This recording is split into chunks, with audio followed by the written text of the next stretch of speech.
Academia de Jurisprudencia y Legislación de Extremadura ha organizado esta mesa redonda en torno a las ideologías, el riesgo de las ideologías en el momento presente. Como saben, o como muchos de ustedes saben, la Real Academia de Jurisprudencia y Legislación de Extremadura ya viene teniendo una andadura en favor del desarrollo del derecho, de la investigación jurídica y todo aquello que atañe a la misma y su difusión desde hace, al menos desde el 2013, que es cuando se constituye estatutariamente, aunque ya desde el 2005 ya venía iniciando el desarrollo y su proyección como Real Academia, como centro de investigación. Agradecemos a la Real Academia este acto. Tenemos aquí a nuestro presidente, don Francisco La Moneda Díaz, y por tanto nuestro agradecimiento directo. También nuestro agradecimiento a la Caja Almendralejo, que nos ha cedido esta sala para llevar a cabo esta mesa redonda. Paso a mi compañero Manuel Lázaro Pulido, que será el que modere esta mesa redonda. Bueno, pues no sé si ¿se me oye bien? ¿No se me oye bien? A ver, es que yo doy muchas voces, pero ya, está bien. Bueno, pues nada, un placer tenerles aquí. Damos las gracias a la Academia. Yo estoy aquí por muchos motivos. Uno de ellos es por la Academia, porque bueno, soy miembro de la Academia y esta actividad, aunque no está exactamente directamente relacionada con ella, pues yo coordino el seminario de filosofía jurídica y bueno, pues era una actividad a la cual no podía decirle que no. Estoy aquí también por otro motivo importante, y es porque estoy rodeado de amigos. Manuel es un buen amigo, coincidimos, está en un grupo de investigación que yo lidero y al cual agradezco, igual que Sisto, somos amigos y compañeros. Gabriel no somos tan amigos, pero nos conocemos gracias a Dios, ¿verdad? Nos conocemos y nos llevamos bien, por eso estoy. Estoy también porque porque hay que presentar un libro y eso siempre es una gratitud. Pero sobre todo estoy porque el tema es importante. El tema que se va a tratar es importante. Es un tema que hoy en día está candente. Es un tema que está moviendo realidades. Es un tema que está detrás de muchas cosas que han acontecido hace muy poco, como pueden ser las elecciones de Estados Unidos. No se podrían entender sin el debate que hay de trasfondo sobre el tema de las ideologías. Por lo tanto, estoy aquí sobre todo para compartir con vosotros lo que nos van a decir, que vamos a aprender tanto. Yo estoy aquí de simple moderador, no sé casi nada, son ellos los especialistas. Entonces, estamos aquí para poder compartir cosas. Creo que también estamos aquí porque ha jugado ya el Madrid, que eso ayuda también. Entonces, todas esas cosas también ayudan, ¿vale? Entonces, gracias a los alumnos que hay de Sisto, que es un buen maestro, así que tendrá unos excelentes alumnos. Los alumnos normalmente superan al maestro, así que igual a los alumnos de Derecho, que sé el sacrificio que hacen por estar aquí, y espero que no les defrauden. El tema que nos ocupa es este libro, que por cierto lo podéis comprar de UNSA, ¿vale? Y bueno, no sé si cobrará algo Manuel, pero bueno, si cae algo, no. Pero bueno, EUNSA te publicará más, así que lo hacemos muy bien. Es un libro publicado en EUNSA, Los riesgos del pensamiento, Introducción al mundo de las ideologías contemporáneas. Mirad, el tema que tenemos ahora es un tema candente, como he dicho, porque compete a la realidad política, compete a la realidad social, compete a todo lo que tenemos. Es un drama lo que estamos viviendo, no solo con las ideologías contemporáneas. Es un drama porque yo soy filósofo, nadie es perfecto. Y una de las cosas que uno cuando está estudiando se da cuenta es que a partir del siglo XIX hubo un cambio muy grande, a partir del romanticismo. Y el gran cambio que hubo fue el solapamiento de las ideas por las ideologías. De tal manera que hoy en día vivimos en un mundo en el cual todos nosotros estamos ideologizados. Pero yo, por lo que veo, por lo que discuto con alumnos, con colegas, con compañeros, etc., lo que no veo tan claro es que todo el mundo tenga claro, tenga de una manera, ¿cómo decir?, sepa valorar perfectamente cuáles son las ideas que tienen que mover.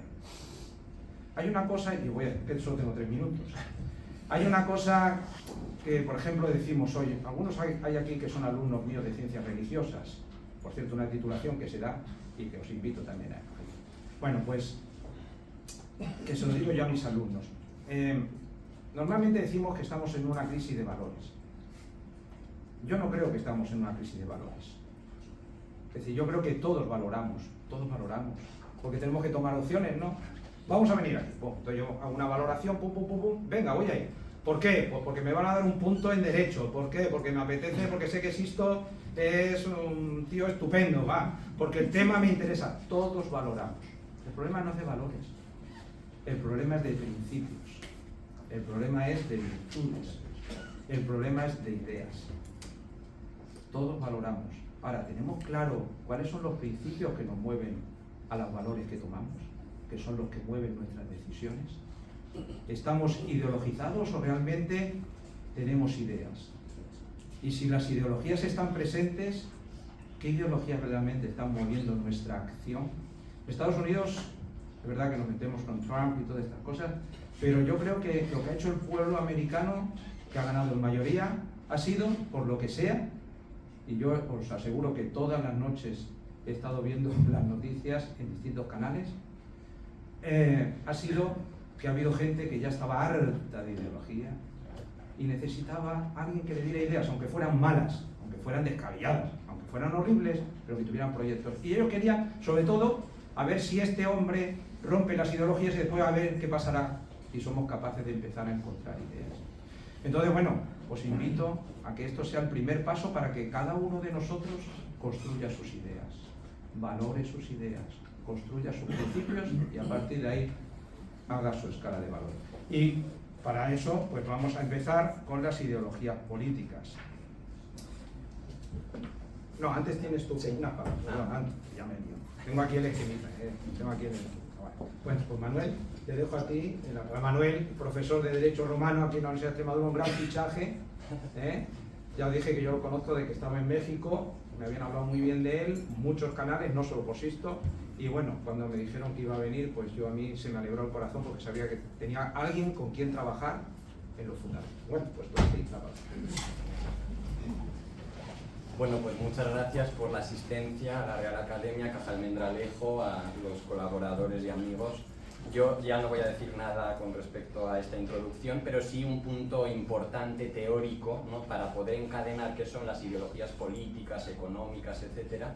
Pues decir simplemente a nivel teórico en 2 minutos que, como decía uno de los literatos ahora conocidos de nuestro tiempo, Juan Manuel de Prada, ¿no?, uno de los graves errores que se cometen hoy con las redes sociales es que están generando una burbuja donde las personas se relacionan con los que piensan igual que ellos, ¿no? Entonces, en ese sentido, claro, en la vida se vuelve una vida inhumana porque tú aprendes de las personas que son diferentes a ti. Esas son las que te hacen cambiar y las que te hacen mejorar. Entonces, hoy vivimos dentro de una burbuja que es un paralelismo muy bueno, yo creo, con el tema de qué son las ideologías. Y yo creo que también es fundamental comprender que, decía José Antonio Ullate, que no se puede dudar de que la verdad existe de manera absoluta, ni tampoco pensar que nosotros la poseemos en su totalidad.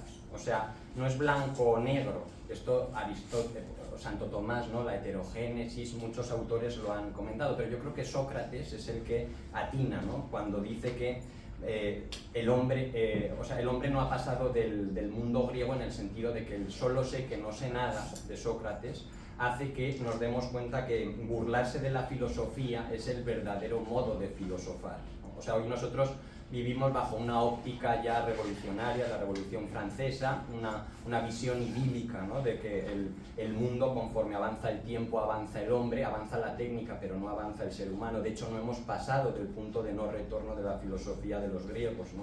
Pero, pues bueno, un poquito eso es importante, que la verdad es adaptar nuestro pensamiento a lo que son las cosas, y no como sucede hoy con las ideologías, cuando pretendes que la realidad se ajuste a tu verdad. Es una de las frases que hoy se repite por mucha gente: mi verdad, tu verdad.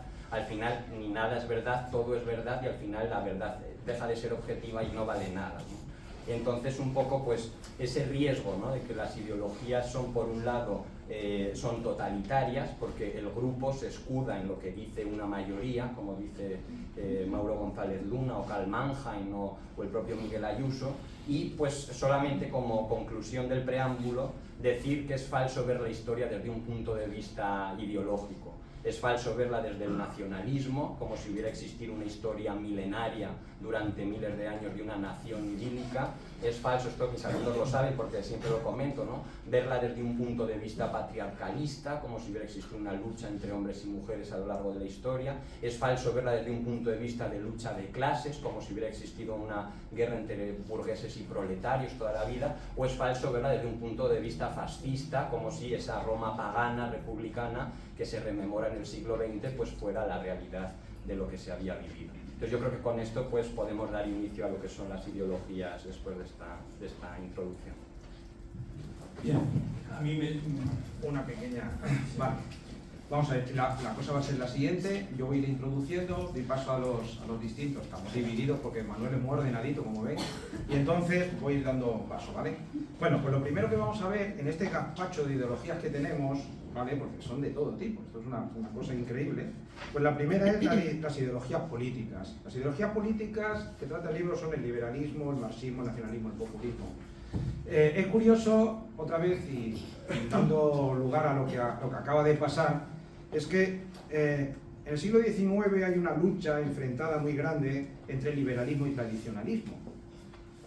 El liberalismo pensaba en romper las tramas del tradicionalismo, el tradicionalismo quería que se siguieran manteniendo realidades, y en esa lucha, bueno, de pronto se ponen más o menos de acuerdo, ¿vale?, más o menos de acuerdo, y entonces surge otra ideología, que se llama el marxismo. Entonces el marxismo sale para hacer una lucha. Bueno, cuando el marxismo está ahí luchando por intentar, supuestamente, ayudar a la clase obrera, que algunas cosas hicieron también, no hay que ser exagerado, entonces, de pronto, pues surge otra némesis, muy amiga y némesis a la vez, que es el nacionalsocialismo, ¿no?, el nazismo, etc.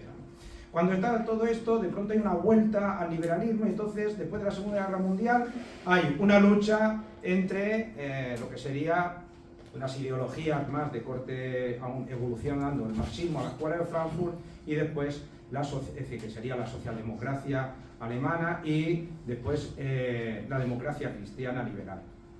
Bueno, cuando parece que se han puesto de acuerdo, de pronto estamos ahora en otro tiempo nuevo. Siempre hay un tiempo nuevo, desde que la ideología entró en nuestras malditas vidas.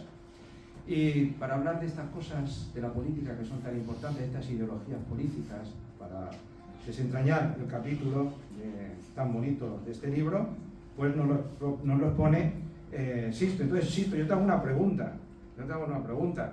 Explícanos un poquito qué es esto de las ideologías políticas y cuáles son las ideologías de las que trata el libro, y así ilumínanos, por favor. Sí, yo,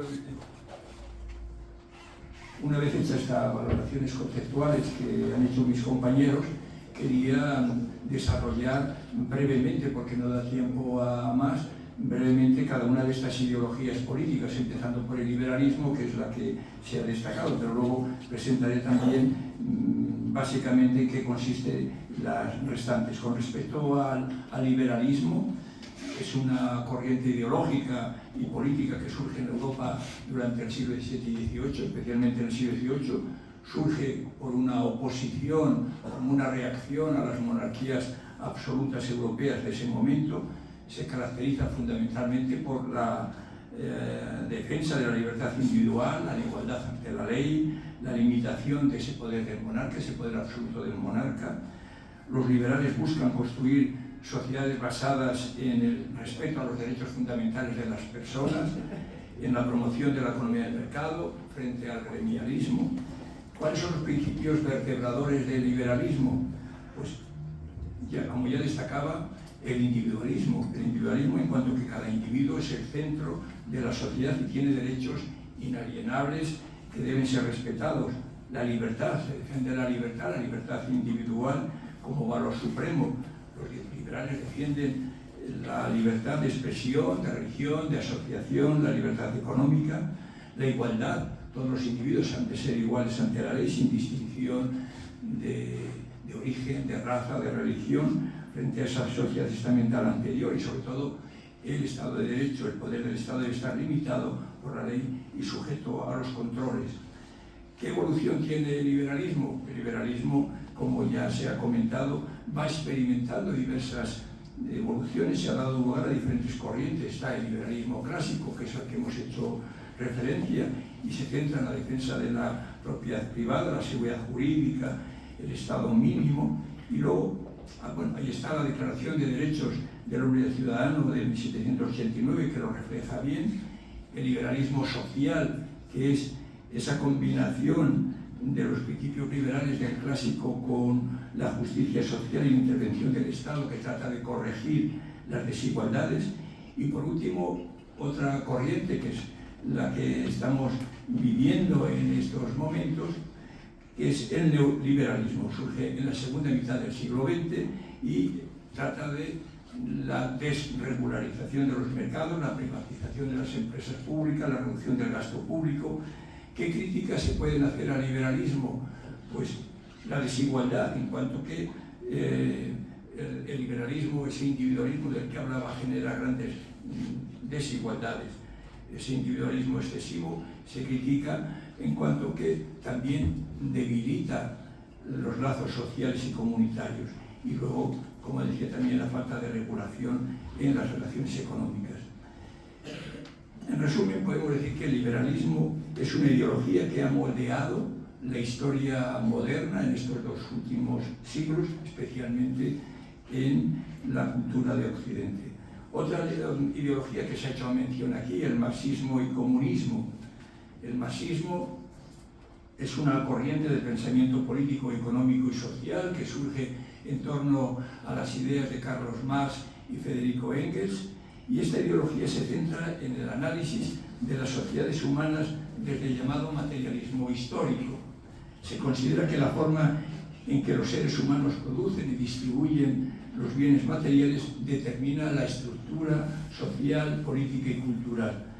¿Cuáles son los principios fundamentales del marxismo? Pues lo que ya se comentaba, la lucha de clases. La historia de la humanidad ha sido una constante lucha, según el marxismo, contra las clases sociales, principalmente en el siglo XIX, entre la burguesía propietaria de los medios de producción y el proletariado como trabajadores. El marxismo también se caracteriza como ideología por el concepto de la explotación. El capitalismo explota al trabajador al apropiarse de una buena parte del valor que se produce. El materialismo histórico, otra característica del marxismo. La historia avanza a través de una serie de etapas marcadas por los diferentes modos de producción. El capitalismo es una de esas fases que ha de ser destinada a de ser superada por el comunismo. Y luego también, por último, otra característica del marxismo es la dictadura del proletariado. Para lograr la transición del marxismo al comunismo se necesita una revolución proletaria que instaurará una dictadura del proletariado como etapa transitoria. El comunismo no es lo mismo marxismo que comunismo. El comunismo es el objetivo final del marxismo. El comunismo es el objetivo de ese proceso histórico según el marxismo. O sea, de llegar a una sociedad sin clases sociales, sin Estado, sin propiedad privada de los medios de producción. En el comunismo, los bienes de producción, según las necesidades de cada individuo, se distribuirán de manera equitativa. ¿Cuáles son las características del comunismo?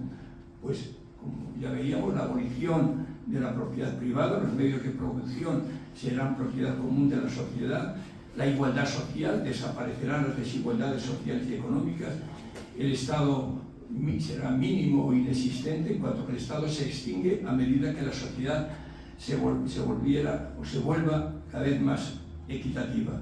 ¿Qué diferencia hay entre el marxismo y el comunismo? Decimos que el marxismo es la teoría que analiza la sociedad y propone una explicación científica de la historia, mientras que el comunismo es ese sistema político-social ideal al que aspira el marxismo.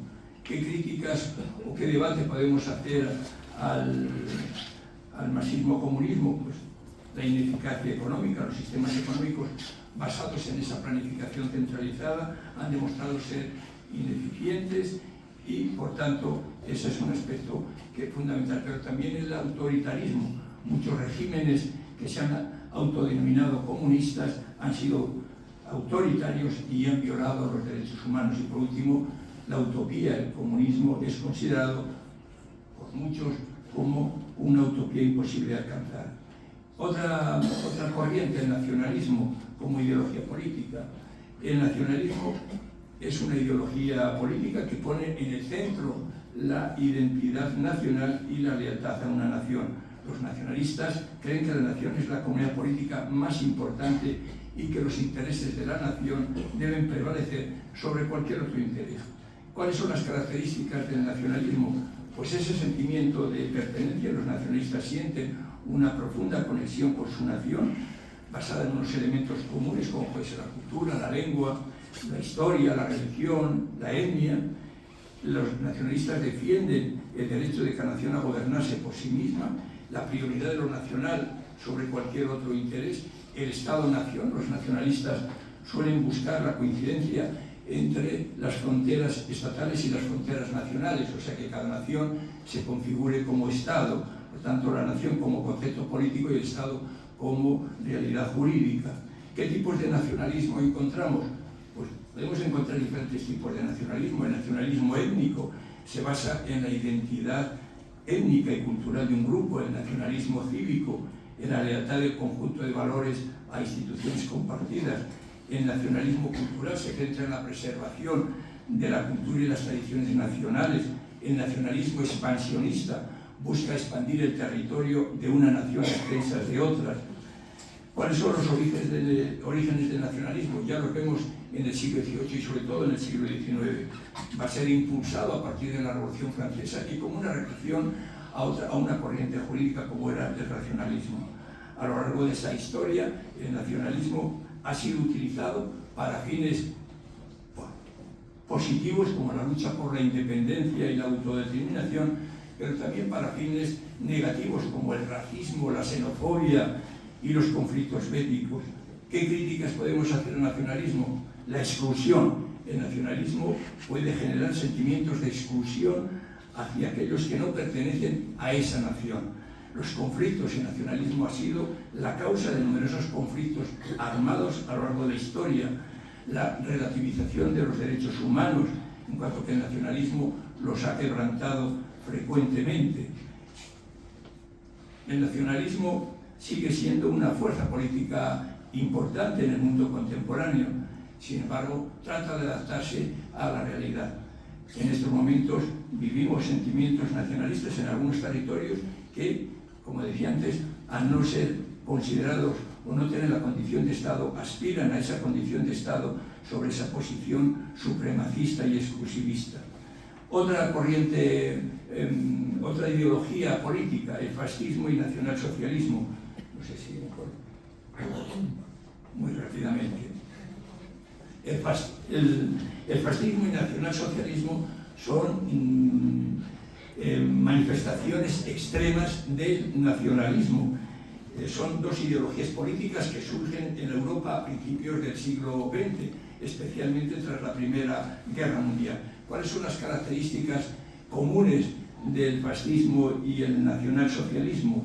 Pues el totalitarismo.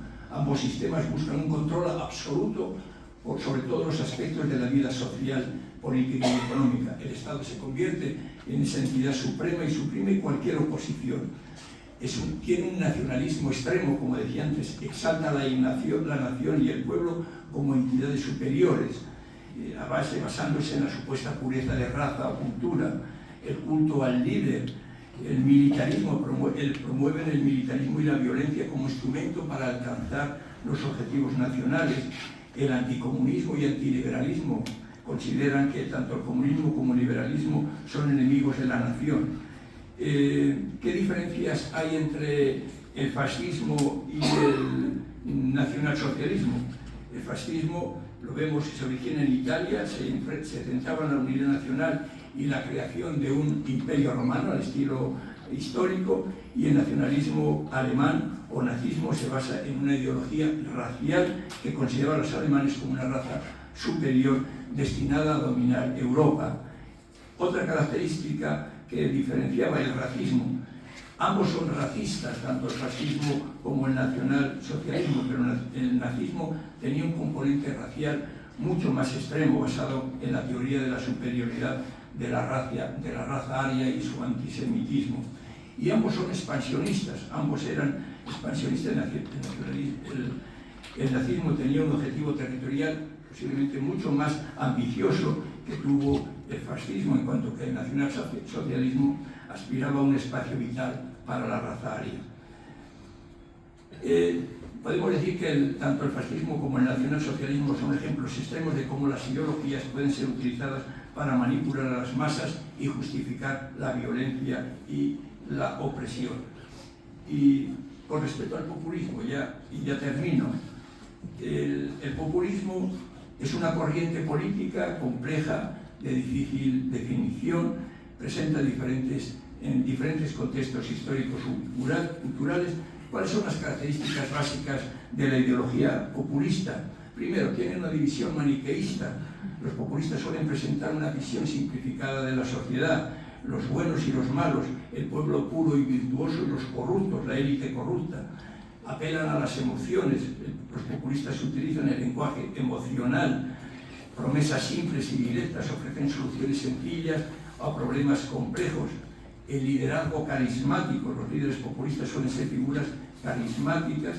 La desconfianza en las instituciones, a veces incluso también presentan matices nacionalistas. La evolución o los orígenes del populismo podemos encontrarlos ya en situaciones, en movimientos rurales y campesinos, pero hoy día se manifiesta con más fuerza. ¿Qué crítica podemos hacer del populismo? La simplificación de la realidad, la demagogia, el autoritarismo, la inestabilidad política que crean. Esa es la situación. Los movimientos populistas han surgido tanto en la izquierda como en la derecha de ese espectro político y tratan de adaptar sus discursos a propuestas y contextos nacionales. Sí. Por aterrizar el tema, que de manera perfecta lo ha desarrollado Sixto en varias ideologías. ¿Se escucha, verdad? Sí, sí. Un poco lo que hacemos en el libro es, después del Leviatán, que es una obra de Miguel Ayuso, que históricamente, cronológicamente aparece en todas las ideologías que ha mencionado: liberalismo, que es la base del resto de las ideologías de la modernidad; marxismo, oposición al liberalismo; luego nacionalismo, que hoy tiene una importancia tremenda, ¿no? Porque Tomás Pérez Vejo tiene una frase que dice que las leyes crean estados, las leyendas crean naciones, ¿no? La nación no es, sino que se cree en ella. Entonces, en toda esa visión nacionalista romántica del siglo XIX, luego el comunismo como fenómeno de las ideas impulsadas que llegan a los hechos; el fascismo como fenómeno también que hemos mencionado, distinto a lo que es el salazarismo en Portugal, el franquismo en España o el nazismo en Alemania, que están muy mal entendidos y siempre se suelen utilizar como una misma caja, ¿no? En todos ellos, como un cajón desastre.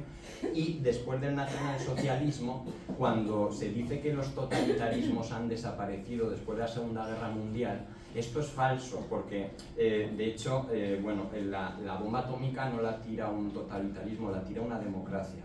Y luego lo segundo es que ese totalitarismo hoy se puede ver en algunas otras cuestiones. Son tres.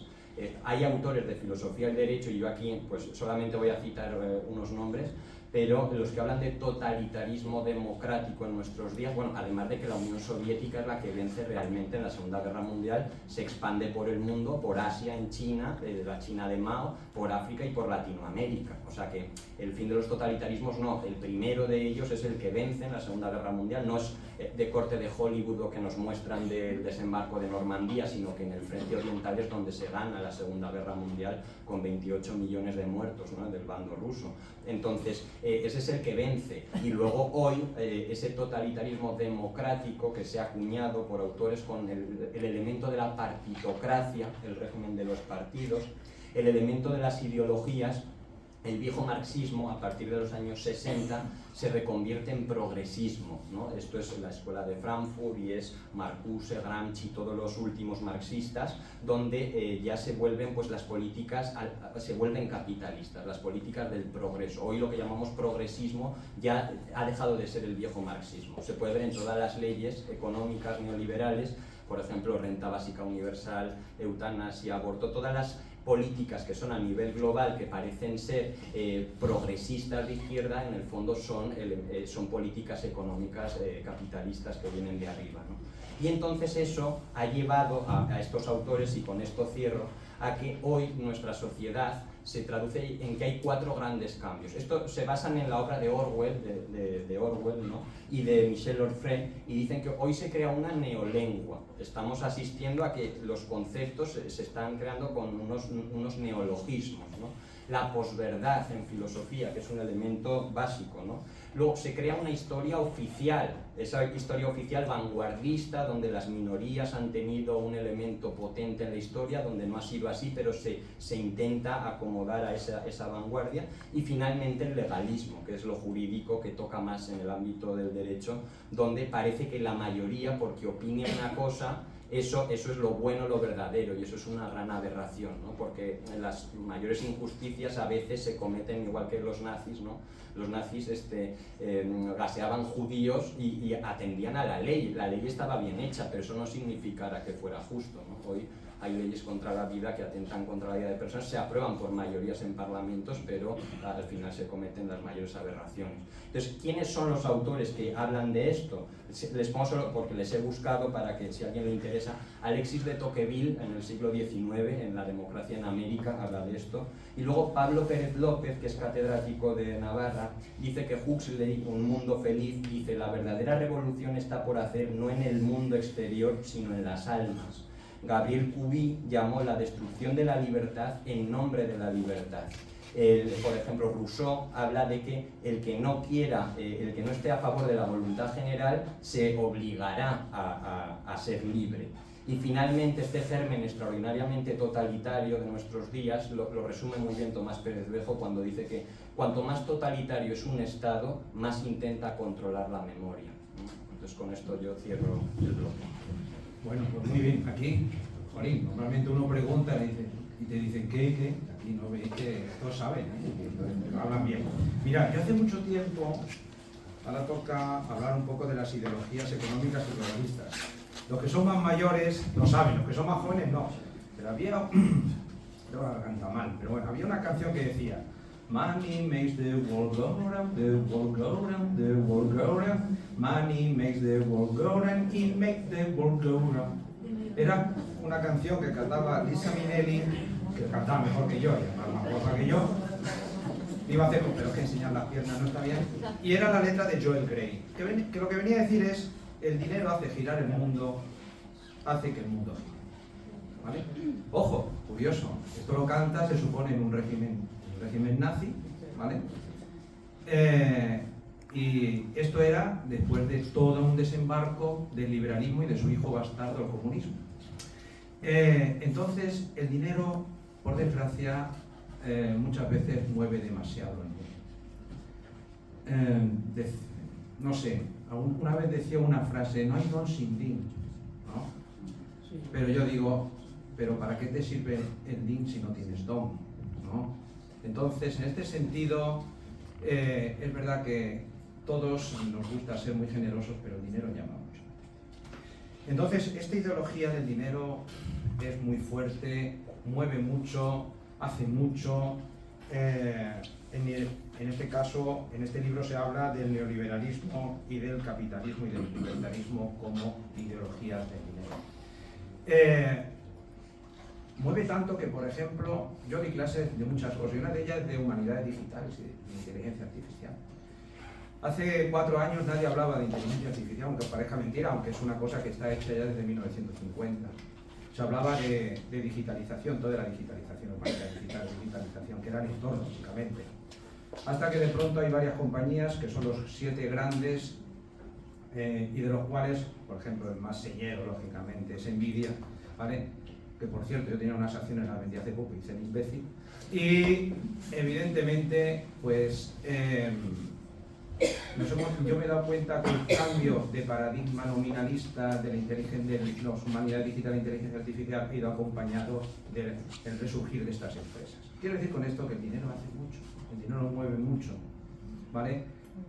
Pero el dinero verdaderamente es lo más fundamental que tiene que mover la vida del hombre.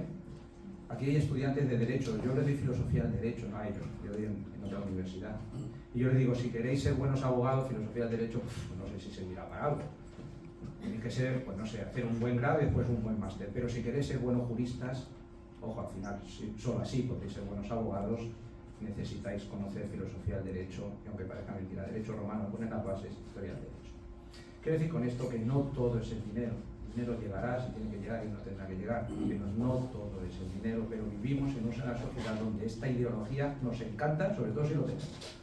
Entonces es fundamental. Hay que analizarla, hay que desentrañarla, hay que verla, tenemos que darnos cuenta si lo más importante, qué es lo más importante de la persona, qué es lo que nos mueve realmente, ¿vale? Y después tenemos que darnos cuenta que en la ideología del dinero hay gente, como toda ideología, que nos dice cómo tiene que ser esa ideología. Y si nosotros no tenemos ideas, nos vencerá la ideología y creeremos en que somos ricos, pero estaremos como en Matrix, comiendo un buen filete, dándonos cuenta que es todo falso. El otro es las ideas globales. Mirad, la idea global, vamos a esperar el móvil, ya. El párroco de mi parroquia sigue hablando con lo del móvil, pero yo no me lo capaz. Entonces, las ideologías, el globalismo es otra de las grandes ideologías. ¿A quién no sé? Yo me acuerdo porque yo fui joven, cuando era más joven, y entonces era la idea de hacer todo, ay, que bien el mundo, todos, ¿no?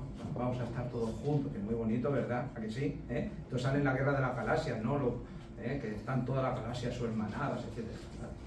Pero, ¿qué pasa? Que nos damos cuenta, y esto es algo, o sea, esto también es una cuestión que tiene que ver con la inteligencia artificial actual, que hemos confundido globalidad con heterogeneidad. El problema de los globalismos es que quieren que pensemos exactamente todos de la misma manera. Es uno de los grandes problemas. Que seamos hermanos es fundamental, pero si no somos personas, si nos dejamos llevar por los intereses, si nos dejamos llevar por la ideología, nunca podremos tener una aspiración común, sino simplemente una heterogeneidad global. Y aquí acontece una cuestión, y ya me callo, porque voy a preguntar a los que saben, que yo no sé nada de esto, y es el gran problema de estas ideologizaciones. Siempre ha habido es decir, hasta el siglo XIX, incluso muchas veces lo decimos nosotros, creemos que todos tenemos que buscar el bien común, Pero en verdad, la pugna, y os invito a leer, no es la búsqueda del bien común, es la pugna entre el bien individual y el bien colectivo, que no es lo mismo. El bien público no tiene por qué ser el bien común, el bien individual no tiene por qué ser el bien común. Para eso hace falta buscar un bien común. Y eso significa preguntarse qué es el bien. Y eso es la búsqueda de lo global, de lo que nos une. Lo otro es ideología. Pero como yo no sé mucho, yo voy a preguntar a los que saben, ¿vale? Y aquí el que sabe, Gabriel, que para eso es un gran profesor de Derecho Constitucional, ¿vale? Hoy en día, más que nunca hace falta eso, ¿vale? Y entonces yo, pues me gustaría que nos hablaras un poco de estas dos ideologías, de cómo lo plantea el libro, cuál es tu opinión, etcétera, etcétera. Y después, como siempre, pues lo hará aterrizar aquí nuestro amigo, el autor, sobre ello. Pues muchas gracias. Pues muchas gracias. Gracias también en primer lugar a los organizadores por invitarme y sobre todo gracias a ustedes que están un sábado a las 7:30, 8 de la tarde hablando de ideologías políticas. Sé que es complicado, ¿no? A ver, en el libro se hace un análisis del neoliberalismo y del libertarianismo o libertarismo que me parece muy adecuado porque además incorpora una crítica que no se suele hacer. En general todo el libro está plagado de críticas que no suelen aparecer en los medios de comunicación, que no suelen aparecer en las obras académicas más al uso, y es una crítica rotunda que el neoliberalismo supone ante todo y antes que nada una disolución de las comunidades de copertenencia, ¿no? De los lazos sociales y de las comunidades a las que pertenecemos. Tanto es una crítica más allá de lo económico, una crítica también de sus consecuencias sociales y de sus consecuencias éticas y morales. A mí me gustaría enmarcar ambas ideologías un poquito en la historia de la evolución del liberalismo hacia el liberalismo social y su transmutación luego en los años 70 en neoliberalismo. Fíjense que, como bien ha dicho el profesor Sixto Sánchez Lauro, en el siglo XIX el liberalismo es la ideología dominante, no solamente en la política, también en la economía, y esto supone que se reconozcan formalmente la libertad y la igualdad en los textos constitucionales y en las leyes, pero que materialmente la gente no sea ni libre ni sea igual, porque de facto era muy difícil que una persona fuera libre y fuera igual a otra si, por ejemplo, no sabía leer ni escribir o no tenía un mínimo sustento material que le ayudara a poder llevar a cabo esos derechos fundamentales o esas libertades que formalmente tenía reconocidas. Yo siempre explico en clase de qué nos sirve reconocer la libertad de expresión o la libertad de imprenta si la persona no sabe leer ni escribir, si no tiene derecho o no tiene acceso a la educación pública. Igualmente, de qué nos sirve muchas veces reconocer el derecho a la integridad física y a la vida si no reconocemos y no articulamos un sistema nacional de salud para todas las personas, ¿no? Entonces, el siglo XIX, donde el liberalismo es la ideología dominante, no permite o no alienta la intervención del Estado en la economía para garantizar ese mínimo sustento material que permita a la gente que la libertad y la igualdad sean reales y efectivas, que por cierto es lo que dice la Constitución actual española de 1978, que dice que la libertad y la igualdad han de ser efectivas y reales y para eso el Estado puede intervenir.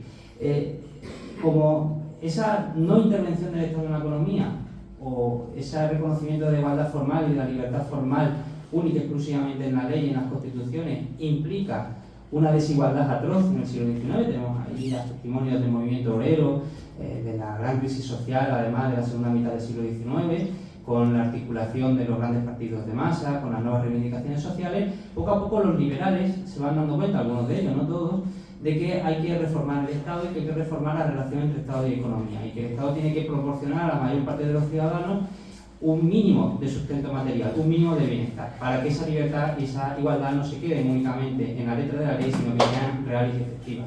Esto se produce ya, sobre todo en el siglo XX, y tiene que pasar además 2 guerras mundiales para que el liberalismo se convierta en liberalismo social y para que el Estado liberal se convierta en un Estado social y democrático de derecho, que es como la Constitución actual define a España. ¿Qué caracteriza al liberalismo social o al socialismo democrático liberal o al Estado social? Que el Estado, a diferencia del paradigma liberal del siglo XIX, el Estado va a intervenir en la economía. El Estado tiene la capacidad de intervenir en las relaciones sociedad-Estado, sociedad-economía, para proporcionar un mínimo de bienestar material a través del reconocimiento de derechos sociales como la educación pública, la sanidad pública, la seguridad social, un sistema de seguridad social para todos. Y eso, ¿a cambio de qué? ¿No? ¿Por qué se produce? Bueno, tenemos que intentar contextualizarlo. Esto evidentemente es muy extenso para poder explicarlo con detalle, pero lo hago de forma muy sumaria. Tenemos que intentar contextualizarlo en el periodo de la inmediata posguerra después de la Segunda Guerra Mundial, lo que los británicos llaman con acierto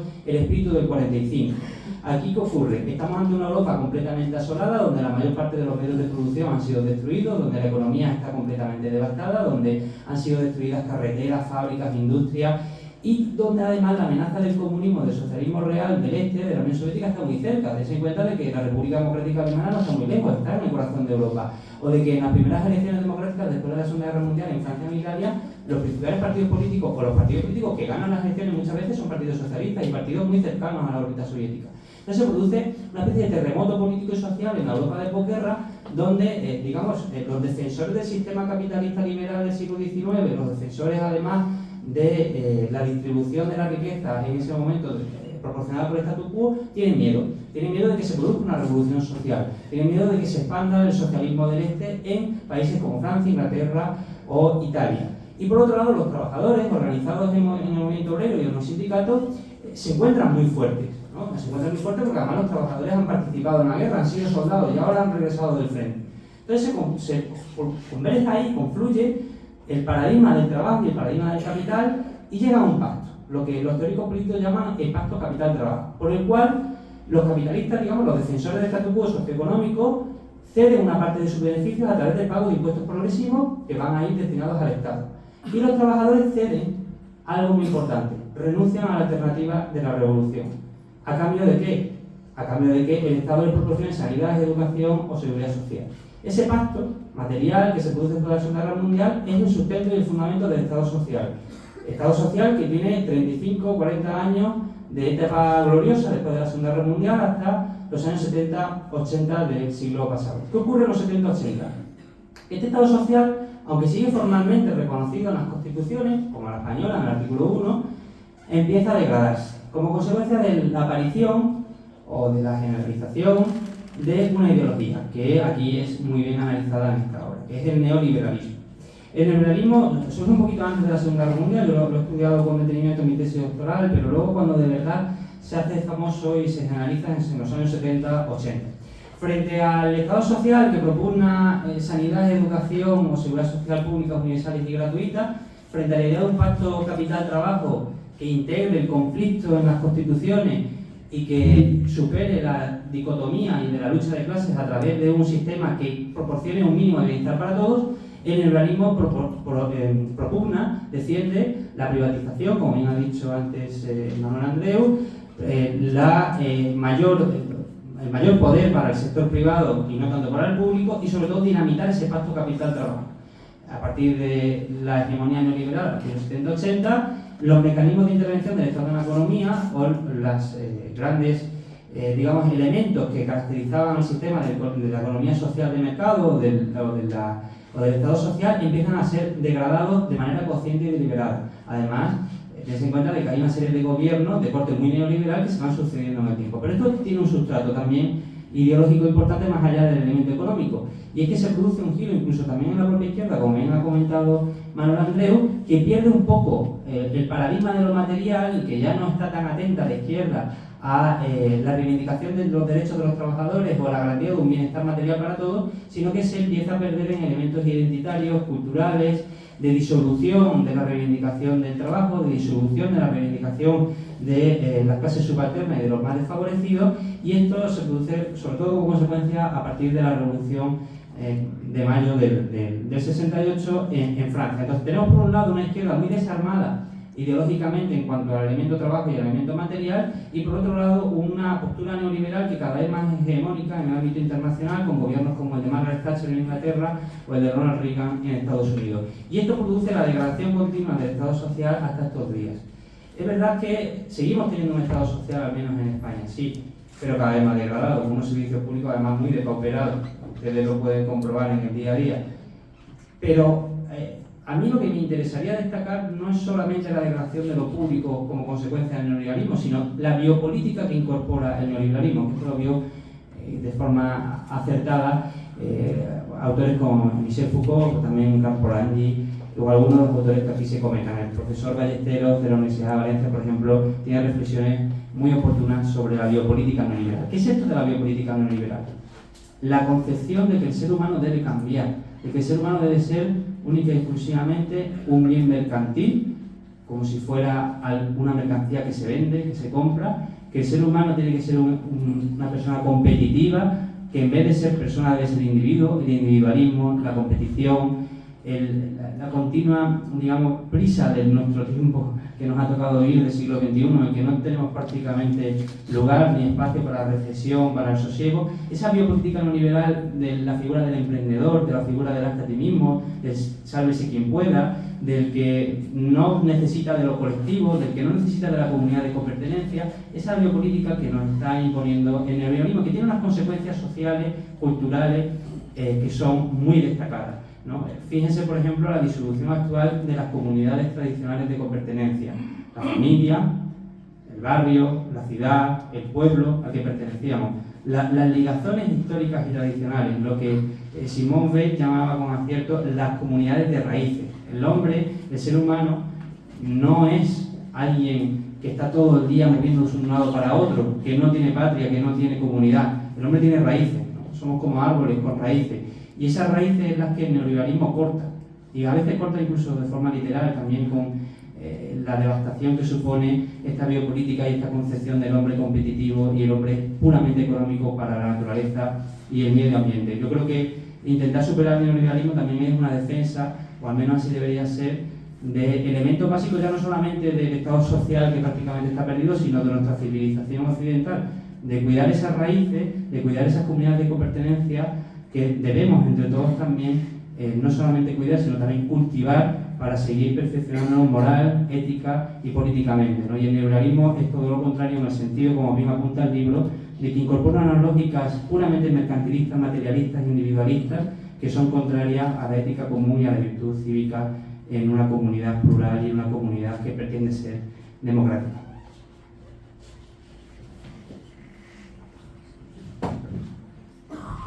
Gracias, Javier. A ver, nada, en 3 minutos también por aterrizar la cuestión, que la he explicado perfectamente. No soy. ¿Ahora? Sí. Vale. Entonces, por aterrizar la cuestión, que la he explicado perfectamente, citaba a Jesús Ballesteros, catedrático de Valencia. Bueno, lo primero, este libro no lo he escrito yo, o sea, lo he escrito yo en partes, pero es entre 25 coautores internacionales, cada uno especialista en una ideología, entonces yo lo he coordinado y he escrito partes del libro, pero quiero decir que es de muchos, ¿no?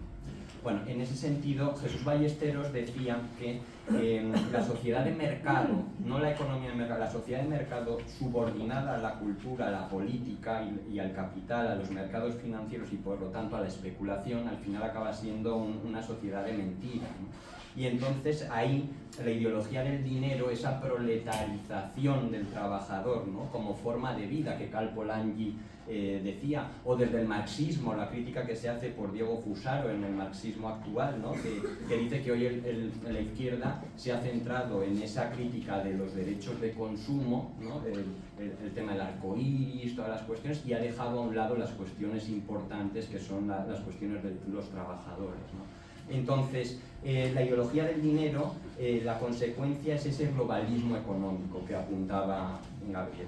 La McDonaldización del mundo, una sociedad que es igual, que come lo mismo, que se viste igual, que habla un mismo idioma. Todo esto, las consecuencias son terribles a nivel de que se acaba con todo lo que son las tradiciones de cualquier tipo de pueblo, el materialismo, las famosas agendas, ¿no? 20, 30, etcétera, donde al final hay cada vez más desvinculación entre la gente que vive en la sociedad y con la que convive y las políticas económicas que se imponen desde arriba. Y dentro del punto, por ejemplo, de la sexualidad, también es interesante lo que apuntaba Aniceto Masferrer, que decía que la industria del sexo como producto de consumo global, es decir, hay una instrumentalización del ser humano y donde la mujer se hace consumo, se cosifica a las personas, es decir, la sociedad no es cliente, sino que es producto de esa visión. Y entonces todo esto llevado hacia lo que es la ideología globalista, ese relativismo que yo les comentaba al inicio, que siempre en nombre de la tolerancia se acaban cometiendo las mayores aberraciones, ¿no? Y ya hemos citado la cuestión del aborto, pero claro, la pregunta es, oye, ¿no será necesario hacer algo para no llegar a una situación límite como se está llegando en las sociedades actuales? O sea, ¿cuál es el problema que hay de fondo? Pues que el problema de fondo es que nuestra sociedad se basa en 3 pilares. La autonomía de la libertad, John Stuart Mill, ¿no? Individualismo. El hedonismo, en segundo lugar, ¿no? Que es el placer a diferencia de la felicidad en el sentido aristotélico. Y en tercer lugar, la autodeterminación de la persona. O sea, la autodeterminación, desde el punto de vista clásico, de los clásicos, la libertad era la capacidad del hombre para obrar dentro de la realidad de las cosas, de los límites que le marcan las cosas. Hoy hemos creado una autodeterminación, una libertad absoluta, no relativa, una libertad sin límites. Y en ese sentido, claro, vemos a la persona que le decimos desde los medios que puede autodeterminarse en todas sus esferas.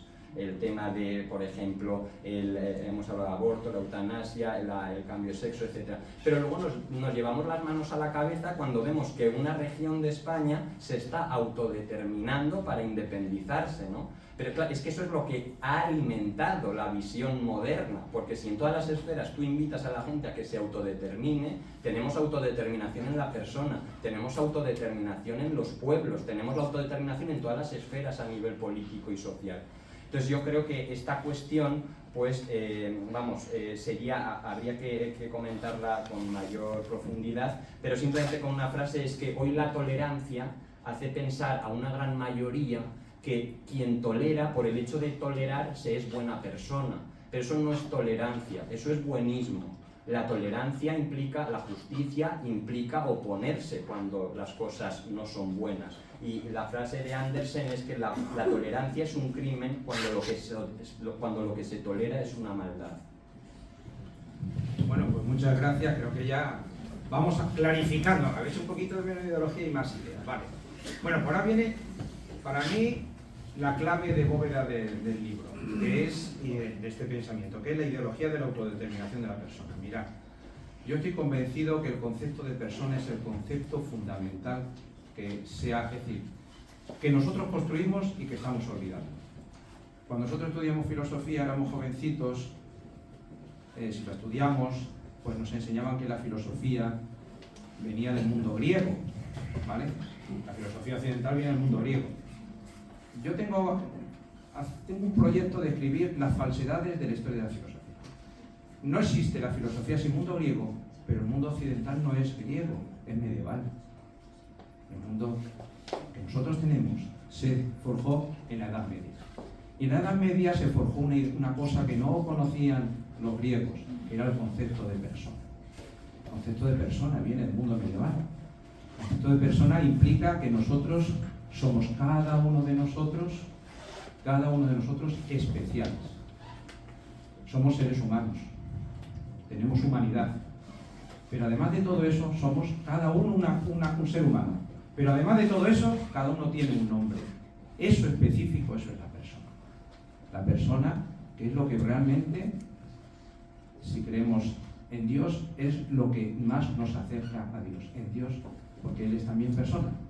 Una naturaleza infinita y nosotros una naturaleza finita. Entonces, cosa más importante, la persona hace que sea imposible que caigamos en una globalidad de sujetos. Es imposible que seamos un mero dígito, o masa, antes se llamaba masa, decía, ¿verdad? Ortega y Gasset, ahora somos dígitos. Es imposible que seamos un mero número, porque cada uno de nosotros tenemos una persona, por eso los nazis lo primero que hicieron fue borrar el nombre de cada uno, ¿vale? Por eso, cuando nosotros intentamos hacer algo contra el ser humano, lo primero que hacemos es quitarle la categoría de persona. Ya no abortamos, ahora interrumpimos un embarazo, porque es una realidad biológica. Hemos quitado toda categoría personal. Ahora no hacemos eutanasia, introducimos medidas de confort, porque tenemos que interrumpir cualquier realidad que sea personal. Entonces la persona es muy importante. La persona es fundamental. Por eso ha sido tan problemático una cosa que no se ha dicho aquí del capítulo anterior, que es los derechos humanos como ideología. Yo tengo un grupo donde él está, que nos dedicamos a pensar sobre los derechos humanos, sobre los fundamentos de los derechos humanos y precisamente sobre el concepto de persona como algo referencial en los derechos humanos y después que se tiene que reflejar en los derechos fundamentales a nivel global. Por lo tanto, el concepto de persona es esencial. No somos iguales, cada uno es especial, pero compartimos el bien común. No es una lucha entre lo público y lo privado, como se ha dicho, no. Es una lucha por el bien común de lo diferente que somos. Esto ha sido fundamental, pero el olvido, el concepto de persona se hizo reduciendo la razón a mero entendimiento, la ilustración, y expulsando la voluntad de la razón y cayendo en el voluntarismo más extremo. Entonces ya somos mera voluntad. Y si la mera voluntad no tiene ninguna relación con la razón, solo lo puede tener con el deseo, eso dijo Freud. No es una cosa que yo me haya inventado a partir de la lectura que hizo de Nietzsche. Por lo tanto, es fundamental esto. Y claro, es decir, ¿qué estamos diciendo? Pues lo que estamos diciendo es que estamos creando un hombre nuevo paulino. De San Pablo, quiero decir, ¿vale? Y esto significa woke. Woke es renacer. Woke es, en verdad, la crítica que hace la parte liberal, porque el wokismo no es una cosa comunista, es una cosa liberal, una parte liberal demócrata al pensamiento americano enraizado en el calvinismo, que es la raíz religiosa de Estados Unidos. Es igual que el catolicismo tuvo su movimiento secularizador, el movimiento calvinista americano está teniendo su movimiento secularizador a partir del wokismo. Lo que pasa que, bueno, el hombre propone y Dios dispone. Por eso dicen que go woke, be broke, que significa hazte woke y irás a la ruina, como se está demostrando en muchas de las industrias que va habiendo y los fracasos económicos, y que se lo digan a Kamala Harris en la parte común. Bueno, fíjate qué cosas más interesantes. Ser personas, eso es lo más importante. Los que somos creyentes, yo soy creyente, ¿vale? Entonces, los que somos creyentes sabemos que Dios nos ha hecho con nombre y apellidos.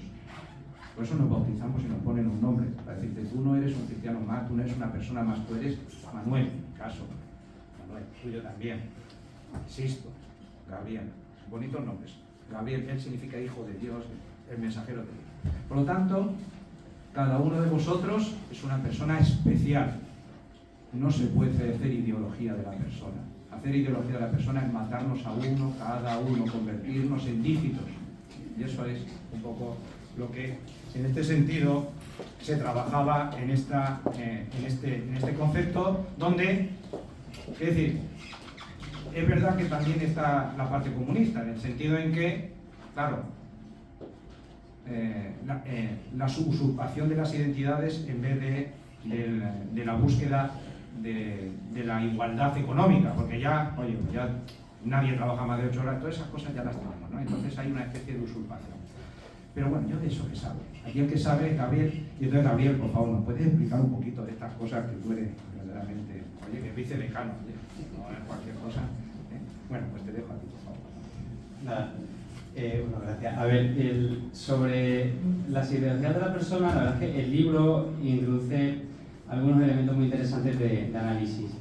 Yo entiendo que aquí Manuel me ha asignado esta temática por un libro que se llama La democracia humanista, que escribí ya hace unos años, donde hay una crítica del transhumanismo y del poshumanismo, ¿no?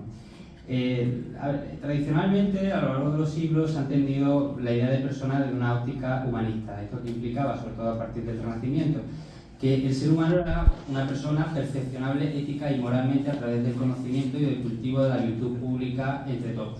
Es decir, la persona, que viene además el término del griego de máscara, la persona lo es, somos personas porque nos vemos reflejados en nosotros, ¿no? Hegel decía que el yo no existe, el yo somos un nosotros. Esa persona que somos nosotros igualmente en el cristianismo es individualizable en el valor único e intransferible de cada uno de nosotros, de cada una de esas personas.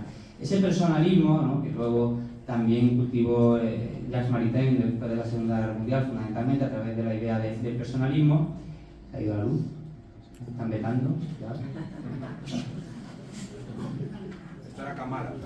Bueno, ese personalismo asociado al cristianismo después del Renacimiento, que, repito, consiste en una visión antropocéntrica del ser humano, el hombre es la medida de todas las cosas, la persona es perfeccionable ética y moralmente, no solamente desde el punto de vista material, y además lo es fundamentalmente a través de dos vías, el conocimiento y el cultivo de la virtud ciudadana, de la virtud pública entre todos, que ahí juega un papel esencial la democracia, entra en crisis en el siglo XX. Bueno, bien lo ha comentado ambos Manueles, el propio Sisto, ¿no? La crisis que supone además para la concepción de personas el conflicto y la Segunda Guerra Mundial, con el holocausto de millones de personas, con el asesinato sistemático desde el totalitarismo a través de un plan preconcebido con postulados cientificistas de millones de personas. Ahí se pone el ser humano en entredicho, la propia condición humana se pone en entredicho. Y además, las propias ideologías políticas y económicas del siglo XIX y XX incorporan una concepción fundamentalmente materialista.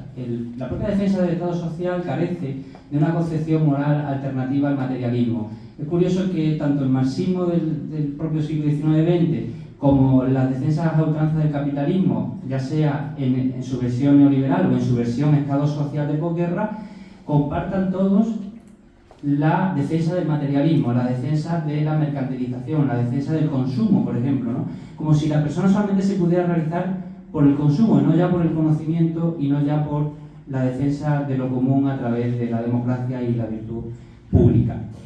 Y aquí entran en juego dos ideologías que son analizadas por el libro y me parece con bastante acierto. Una es el transhumanismo y otra es el posthumanismo. Son dos ideologías a las que yo le he dedicado también un tiempo dentro de mi carrera académica, pero creo que son consecuencias de esa, concepción unitaria de lo material y del utilitarismo de todas las ideologías políticas de la modernidad.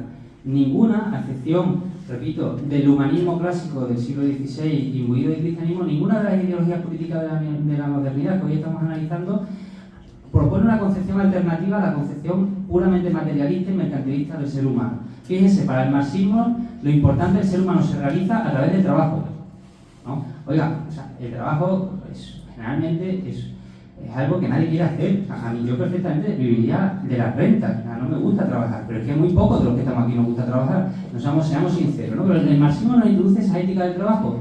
Tenemos que trabajar porque solo a través del trabajo nos realizamos. El capitalismo solamente a través del trabajo, solamente a través de comprar, de vender, de consumir, somos personas y además solamente a través del trabajo, de comprar, vender y consumir, somos capaces también igualmente de realizarnos y de competir con nosotros, eso al menos en la óptica más neoliberal.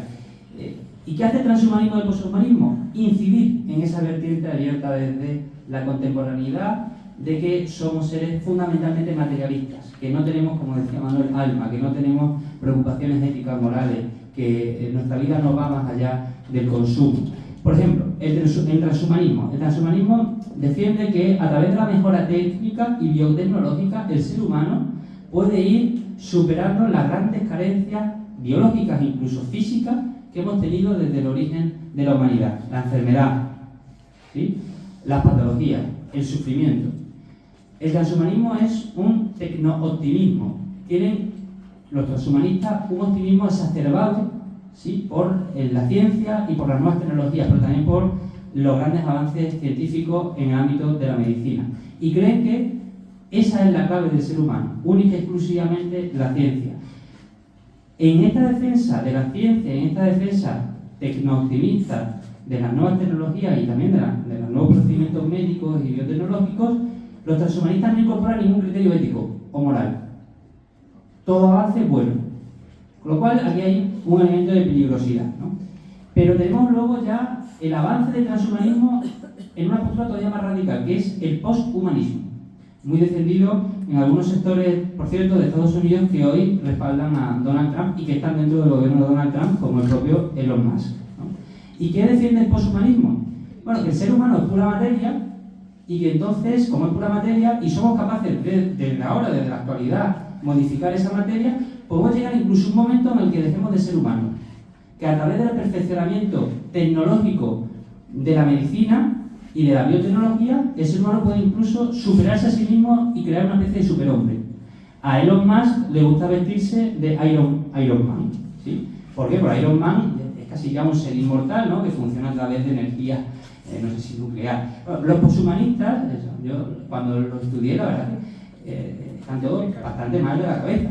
Defienden, por ejemplo, que la conciencia humana puede vertirse en un ordenador y que entonces podemos abandonar nuestro esqueleto, nuestro cuerpo y estar en ordenadores viviendo.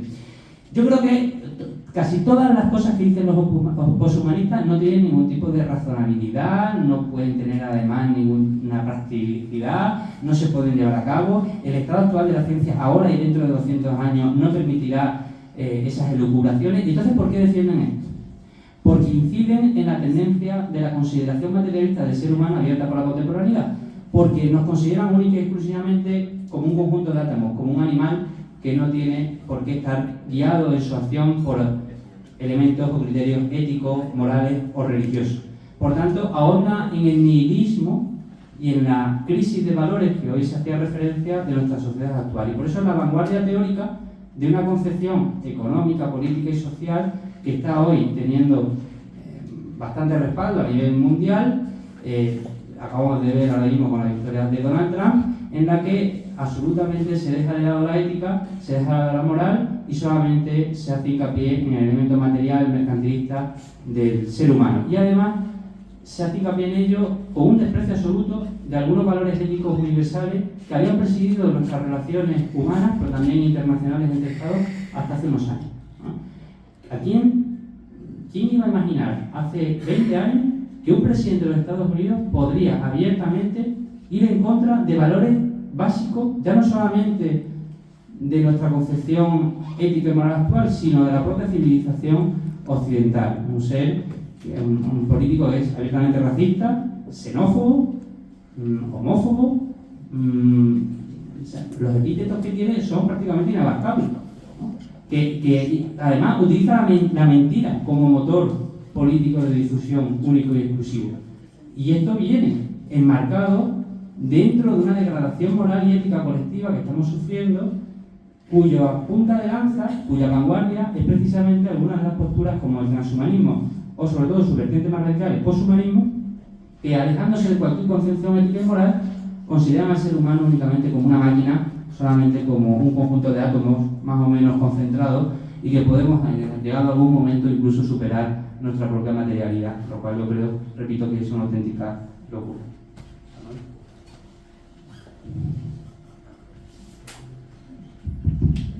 Sí, a ver, por aterrizar, hemos dedicado ahora en esta intervención ideologías de la persona y científicas a la vez, porque hemos metido el tema del transhumanismo, entonces voy a intentar cerrar el bloque rápidamente.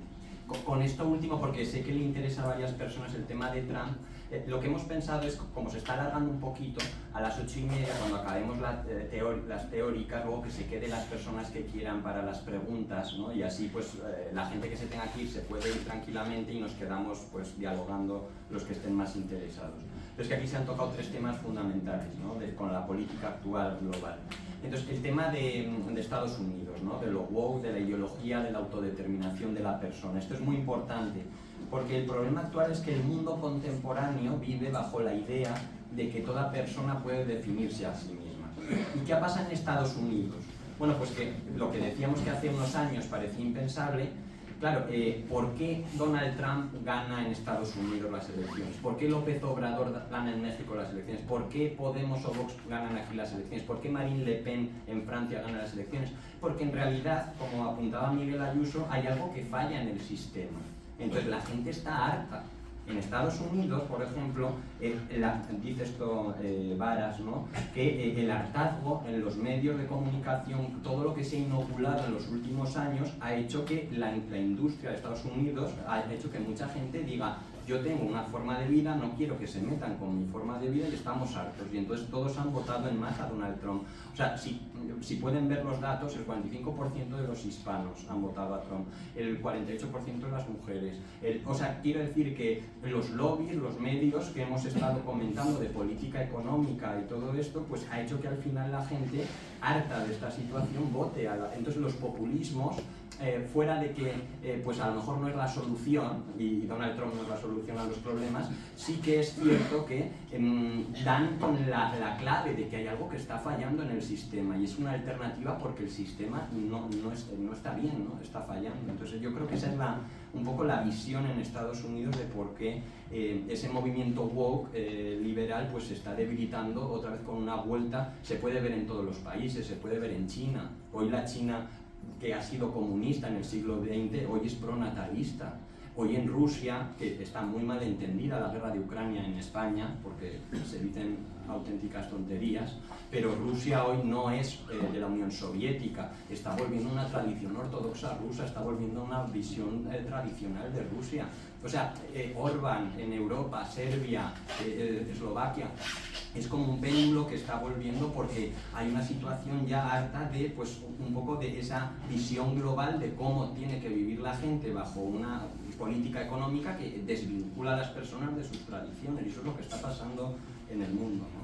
Entonces, bueno, solamente por cerrar esta cuestión, claro, aquí hemos hablado de la persona, hemos hablado de la ciencia, o sea, como que está aquí, es un bloque muy, muy largo, ¿no? Entonces, bueno, solamente por cerrar la cuestión, 2 temas. El tema de la eutanasia, que es un tema de interés sobre todo para los médicos que hay aquí, y el tema de las ideologías científicas, ¿no? Entonces, el profesor Aniceto Masferrer, que es el que se encarga en el libro de esta cuestión, él dice lo siguiente: dice que una sociedad no es más humana y moderna por estar preparada para auxiliar al que desea morir, sino por su capacidad de dar a todos, sin excluir a nadie, aquello que necesita para mantener la decisión de vivir. O sea, la eutanasia no es una conquista, la eutanasia es un fracaso incompatible con un Estado de Derecho comprometido con la defensa de los más indefensos de la sociedad. Porque las personas que al final acuden a este medio es porque están en un callejón sin salida, están acorralados, pero no se ofrece una alternativa a eso. Y esto lo digo porque Marcos Gómez Sancho, que es un médico de familia pionero en cuidados paliativos en España, y aquí están todas las estadísticas, dice que acabar ya la vida, o sea, cuando él se encuentra pacientes que llegan y le piden la eutanasia porque llevan 2 semanas con unas dolencias imposibles de soportar, claro, lo que les preguntan lo primero es qué les han recetado, a veces un paracetamol, ¿no? para poder acometer la cuestión. Y cuando ya les dan el subcutáneo de cloruro mórfico, ¿no? En la primera fase, ya ninguno pide otra vez que les den la eutanasia, ¿no? Entonces, los promotores de la eutanasia, ¿no? Esa atención integral a los enfermos en su perspectiva física, psicológica, espiritual, es lo que tendría que primar. O sea, la frase es que parece ser que los promotores de la eutanasia, el argumento es que el enfermo puede decidir cuándo y quiere morir. Pero de los 75.000 casos en España, solo tienen a su disposición la eutanasia, porque no existe otra opción en España más que la eutanasia. Entonces, una sociedad avanzada debería tener un instrumento para eliminar el sufrimiento que no sea eliminar el sufriente, ¿no? Como dicen los mayores expertos en esta cuestión desde el punto de vista médico. Muchas gracias. Voy a intentar ser lo más rápido posible, porque decía, cuando yo estudiaba, decía el profesor de pastoral, si en 8 minutos no mueve los corazones, solo va a conseguir mover los culos, así que vamos a intentar serlo. Bueno, pues nada, ha sido genial. Hoy he aprendido mucho, he aprendido hasta una cosa que no sabía yo del posmodernismo, que mira que llevo toda la vida dedicada a la filosofía, así que fácil. Bueno, igualmente sí decir que el posmodernismo sobre todo es un movimiento, es decir, es verdad que el transhumanismo, lo que ha dicho, está bien, posmodernismo yo discrepo, el posmodernismo es una ideología filosófica que tiene su vertiente más actual en Sloterdijk, es una lectura que lo que hace es criticar el humanismo clásico, sobre todo a partir de una lectura posterior de Hegel y de Nietzsche. Por lo tanto, es otra cosa, no es solo una cuestión de ciencia de materia, ni mucho menos, es más bien una crítica, es una versión última de la crítica a los valores modernos que ya había creado Nietzsche a finales del siglo XIX. Por lo tanto, encima, eso es en el romanticismo, y vivimos un momento no romántico, por lo tanto es una nueva relectura. Esto creo que es importante que nos demos cuenta, y después tiene su vertiente más biológica y ética en Peter Singer, ¿vale? Que lo que hace es, efectivamente, como el ser humano, es decir, lo que hace es reducir el humanismo a simplemente mera inteligencia de respuestas de problemas, es decir, la inteligencia no es razón, se nos olvida la persona, solo somos entendimiento, y si somos entendimiento se entiende de la manera más simple, que es resolver problemas. Y por eso en un libro que hizo sobre el proyecto Gran Simio llegó a decir uno de sus colaboradores que evidentemente si la inteligencia es resolver problemas, evidentemente un chimpancé, un bonobo era mucho más ser humano que un discapacitado intelectual que no era capaz de resolver problemas. Por lo tanto, veis que ese es el problema. El problema es ir contra el humanismo. Ese es el humanismo. No es diferente al transhumanismo, aunque sean concomitantes. Y por lo tanto, destruir la persona, es decir, ser poshumanista no es ponerse un traje de un personaje de Disney. Lo que es muy divertido puede ser divertido, pero no es eso, es otra cosa. Yo ahí creo que podríamos discutir, yo lo digo, llevo ya varios años trabajando esto. Aquí había un profesor de filosofía que era el traductor del blog. Dicho esto, nos queda la última, que es las ideologías de la naturaleza, una vuelta al paganismo, porque todo esto que está sucediendo en cierta manera es la subversión del gran paradigma de San Agustín, que era la ciudad de Dios. No sé si os acordáis, tiene una obra que era la leche, se llama, bueno, son 2 tochos, es difícil de leérselo, pero se lee muy bien. Y en la ciudad de Dios, que ha sido fundamental para el pensamiento occidental, hablaba de la ciudad del hombre y la diferencia de la ciudad de Dios. La modernidad, en el fondo, lo que hizo con los estados modernos fue ir sustituyendo, ir separando la ciudad de Dios por la ciudad del hombre y ir dando protagonismo en la esfera política y humana a la ciudad del hombre. Eso a San Agustín lo hubiera dado igual, en parte, ¿no? Pero lo que ha hecho la modernidad, es decir, lo que va haciendo la modernidad, y es muy difícil, no lo voy a explicar, pero básicamente lo que está haciendo ahora es sustituir, es decir, no hay una diferencia, no es que haya una preponderancia de la ciudad del hombre sobre la ciudad de Dios, es que la ciudad del hombre ha usurpado la ciudad de Dios, el hombre ha usurpado a Dios. El hombre, no es que Dios crea la realidad, teóricamente, y el hombre colabora con él, es que el hombre, como es Dios, es capaz de crear todo, por eso con una palabra crea una realidad, y si yo me siento tal, soy tal, porque la creo. Y entonces esto da, es decir, entonces este nuevo paganismo, digamos, este inmanentismo, pues ha dado lugar a varias ideologías de la naturaleza, de las cuales nos va a hablar pues Sisto, que me está dando por así por debajo y dice que es como mi mujer, que me está diciendo, venga ya, espabila, ¿vale? Así que, pues le dejamos a él porque no quiero ser muy pesado, no vayamos a mover los juegos. Venga, sí. Bien. Yo creo que nos estamos alargando muchísimo y por eso es el... Pero nos están grabando.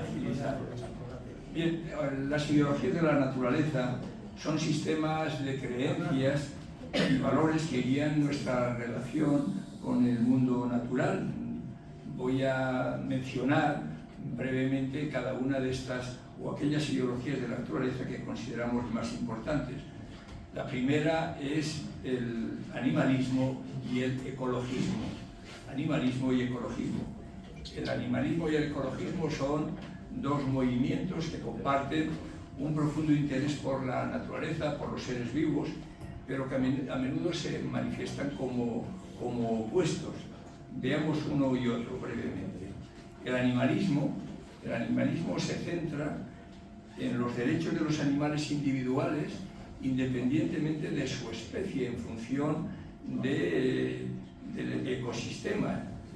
Y los objetivos que busca el animalismo es poner fin a la explotación del animal, la explotación animal en todas sus formas, incluyendo la agricultura, la experimentación, la caza, el comercio de pieles.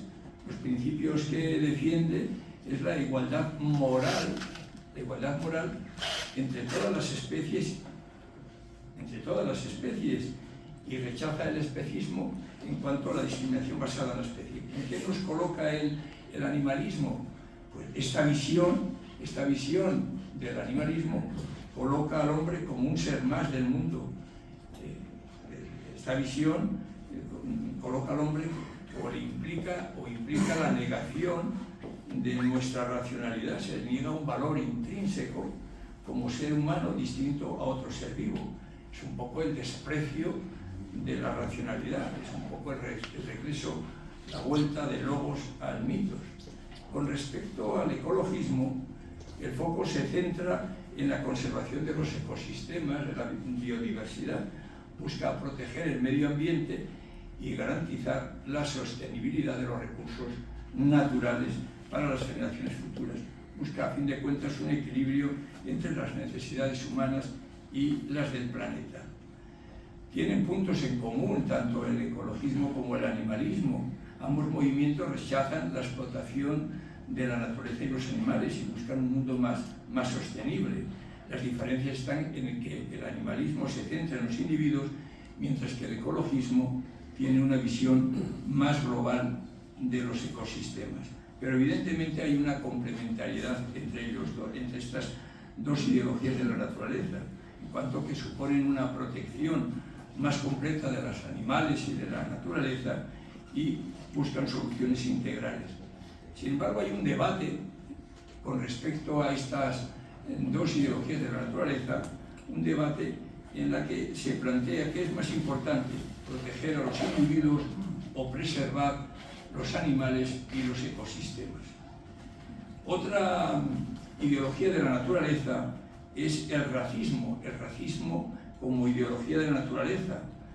La afirmación de que el racismo es una ideología de la naturaleza carece de fundamento científico. Esta noción, que ha sido utilizada históricamente para justificar la discriminación y la opresión, busca naturalizar las diferencias humanas y establecer una jerarquía racial, lo cual es completamente erróneo. Desmontemos un poco ese mito. El concepto de raza es una construcción social, no es una categoría biológica. No existen bases científicas sólidas para dividir a la humanidad en razas diferentes.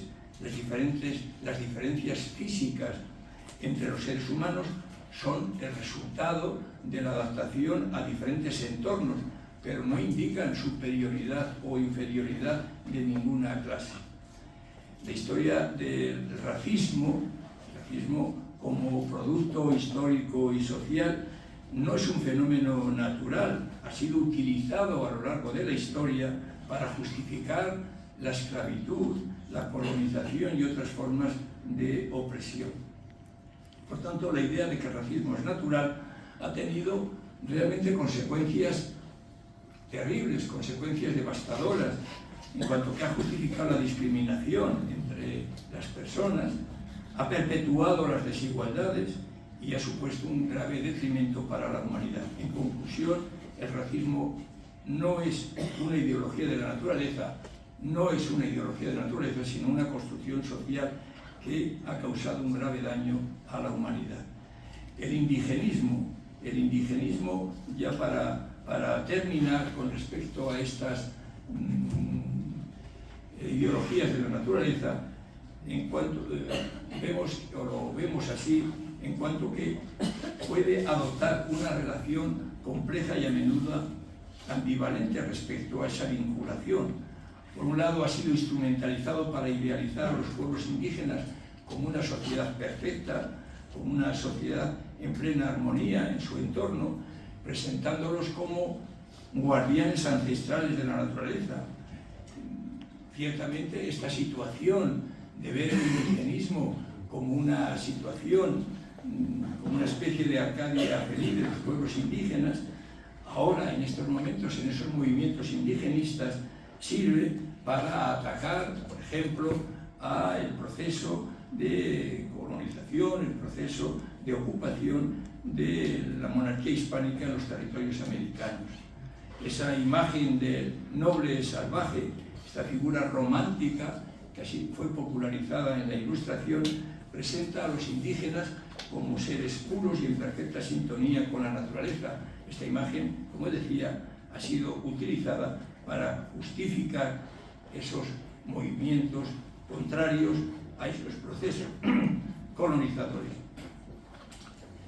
Críticas a ese indigenismo, pues diría, entre otras cosas, que si se reducen a los pueblos indígenas a una relación idealizada con la naturaleza, se va a ignorar su diversidad cultural, sus conflictos internos y sus adaptaciones a los cambios históricos. Se les presenta como algo exótico. La imagen del indígena como noble salvaje puede llevar a ser considerado como una cosificación de las culturas indígenas, reduciéndolos a objetos de estudio o de turismo. La politización, el indigenismo, ha sido utilizado, como decía, con fines políticos, y esto ha llevado a la instrumentalización, la imagen del indígena, y a simplificar las complejidades de esas sociedades. Bien, con esto ya termino. Las conclusiones con respecto al indigenismo es que es una ideología compleja que ha sido utilizada de diversas maneras a lo largo de la historia.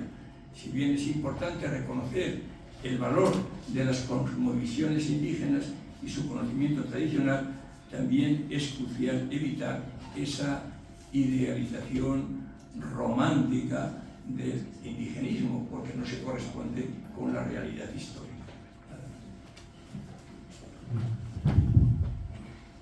Muchas gracias, Sixto. A ver, lo aterrizo todo lo rápido que pueda. Ideologías de la naturaleza, como ha comentado, el animalismo y el ecologismo son las más gordas, ¿no? Y en ese sentido, aquí es la desvalorización del ser humano como equiparación a un animal más. Eso se llama especismo, ¿no? El especismo, como una especie más.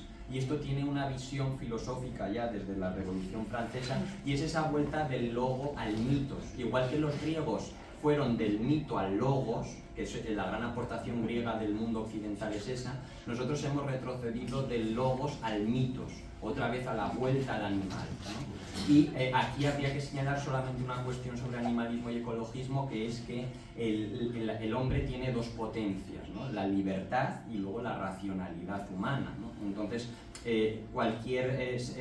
la definición de ser humano es que el hombre es un animal, pero un animal racional, dotado de logos, ¿no? Que es como dice Leopoldo Prieto, y esa es la definición insuperable, un animal pero racional, dotado de logos. Se ha referido Sixto también al tema del indigenismo. Aquí en Europa no tiene tanta influencia, pero los que hemos vivido en América es un movimiento ideológico muy fuerte hoy en día, ¿no? Porque, por ejemplo, la conquista, ¿no? Las disculpas de López Obrador al rey, a la iglesia, etcétera, tal, que de estos últimos años, tienen que ver con esa visión idílica del buen salvaje de Rousseau, tienen que ver con lo que decía León Portilla en México, que es el que más ha atendido a esta cuestión, que decía que cuánto se atiende hoy a los indios del presente, a los indios del pasado, pero qué poco a los indios del presente, porque los indios del presente, por las desamortizaciones del siglo XIX, no como producto de los 300 años de la conquista ni del virreinato, donde hubo leyes de India, las leyes de Burgos, tampoco se puede hacer una leyenda blanca y no caer en la leyenda blanca, dorada, leyenda rosa de la conquista, pero hay que ponerla en su contexto, ¿no? Y la conquista, con todas las cuestiones negativas que tuvo cuestiones muy positivas que en comparación con todas las potencias de la época, si las comparan, van a ver que fue mucho más beneficiosa que en el resto del mundo. Y finalmente han hablado ya del mito del progreso, y yo cierro con esto ya la conclusión también, que ese famoso seréis como dioses, ¿no? Que a nivel teológico han mencionado el 3.5 del Génesis. Claro, en ese sentido, la búsqueda de la inmortalidad. El hombre hoy con la ciencia busca la inmortalidad, busca ser un hombre que no muera, ¿no? Eso es lo que siempre ha ansiado el ser humano. Y aquí yo citaría tres grandes, o cuatro personas importantes. Pascal dice que el corazón tiene razones que la razón desconoce. Max Planck, premio Nobel de Física Cuántica, ¿no? Cuando dice que hay que complementar, vamos a decir, metafísica y ciencia.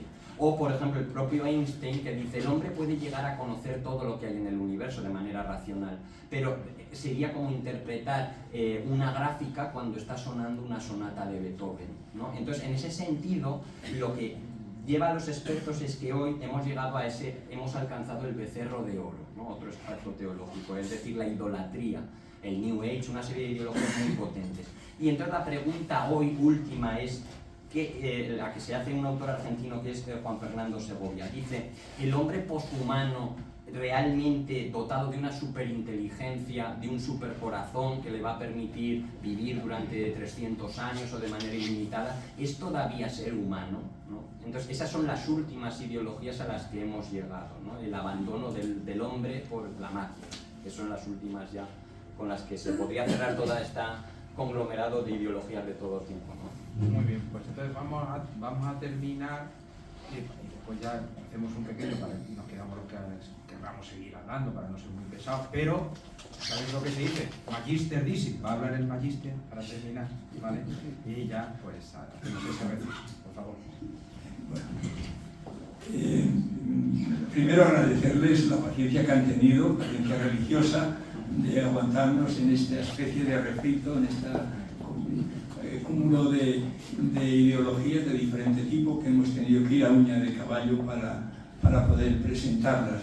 Pero vamos a terminar aquí esta presentación, esta exposición de las ideologías, para que aquellas personas que deseen ya abandonar la sala lo puedan hacer, y después haremos un coloquio para aquellas preguntas que quieran formularnos de una manera más individualizada. Por tanto, cortamos aquí. Muchas gracias.